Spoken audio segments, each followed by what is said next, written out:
Assalamualaikum warahmatullahi wabarakatuh. Perkenalkan, nama saya Irma Nur Cahya Setiawati dengan NIM 2134140. Di sini saya akan menganalisis pembangunan rest area Gelora Merdeka Kraxan Kabupaten Probolinggo yang memicu beragam pandangan baik dari sisi manfaat, tantangan, hingga dampak jangka panjangnya bagi masyarakat dan perekonomian daerah. Mari kita analisis isu ini dari berbagai sudut pandang. Rest area Gelora Merdeka dirancang sebagai fasilitas publik modern yang menjadi salah satu program strategis pemerintah Kabupaten Probolinggo. Proyek ini terletak di kawasan Gelora Merdeka Kraxan yang sudah dikenal masyarakat sebagai pusat olahraga dan kegiatan publik. Lokasi strategis ini dinilai ideal karena berada di jalur utama yang menghubungkan kota-kota besar di Jawa Timur. Berdasarkan keterangan resmi pemerintah, rest area ini akan dilengkapi dengan berbagai fasilitas seperti area parkir, tempat istirahat yang nyaman, kios UMKM, ruang ibadah, hingga taman hijau yang ramah lingkungan. Pembangunan ini diharapkan menjadi solusi untuk meningkatkan kenyamanan pengendara sekaligus mendukung ekonomi lokal. Namun muncul pertanyaan, apakah pembangunan ini benar-benar mengutamakan kepentingan masyarakat atau hanya menjadi proyek prestisius pemerintah daerah? Dari sisi manfaat, rest area Gelora Merdeka dapat memberikan dampak positif yang signifikan. Pertama, sebagai penggerak ekonomi lokal dengan adanya kios-kios UMKM, para pelaku usaha kecil akan mendapatkan panggung untuk memasarkan produk mereka kepada pengunjung yang datang dari berbagai daerah.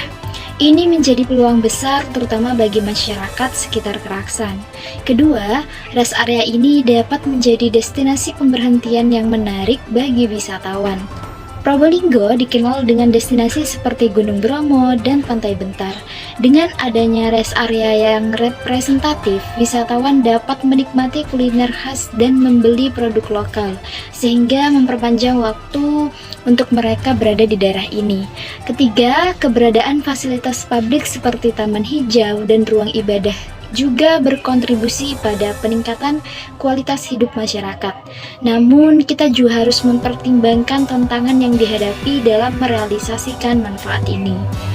Seperti proyek besar lainnya, pembangunan rest area ini tidak lepas dari kritik dan tantangan. Salah satu isu utama adalah pengelolaan anggaran. Beberapa kalangan mempertanyakan apakah dana yang digunakan benar-benar dikelola secara transparan dan efisien. Apalagi pembangunan ini bersamaan dengan proyek lain yang juga memerlukan alokasi anggaran besar. Selain itu, ada kekhawatiran tentang keberlanjutan proyek ini. Apakah rest area ini mampu dikelola secara optimal setelah selesai dibangun? Pengelolaan yang buruk bisa menyebabkan fasilitas menjadi terbengkalai dan tidak berfungsi sebagaimana mestinya.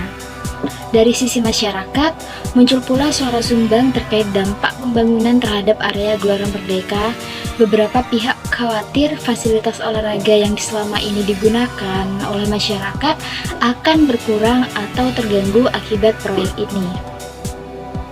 Untuk menjawab berbagai kritik tersebut, pemerintah Kabupaten Probolinggo menegaskan komitmennya untuk menjalankan proyek ini secara transparan.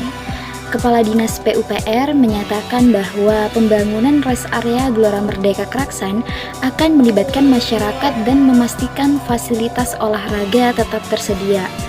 Selain itu, pihak pemerintah juga mengajak pelaku UMKM dan komunitas lokal untuk berpartisipasi aktif dalam perencanaan dan operasional rest area ini. Langkah ini dinilai penting untuk menciptakan rasa memiliki dan keberlanjutan pengelolaan fasilitas. Sebagai solusi untuk kekhawatiran terkait anggaran, pemerintah menjelaskan bahwa proyek ini didukung oleh dana APBD serta sponsor dari pihak swasta. Kolaborasi ini diharapkan dapat meminimalkan beban anggaran daerah. Pembangunan rest area Gelora Merdeka Kraxan membawa harapan besar baik dari pemerintah maupun masyarakat. Jika dikelola dengan baik, fasilitas ini tidak hanya menjadi tempat istirahat, tetapi juga ikon baru Kabupaten Probolinggo yang menggabungkan fungsi ekonomi, sosial, dan budaya. Namun, keberhasilan proyek ini sangat bergantung pada sinergi antara pemerintah, masyarakat, dan pihak swasta.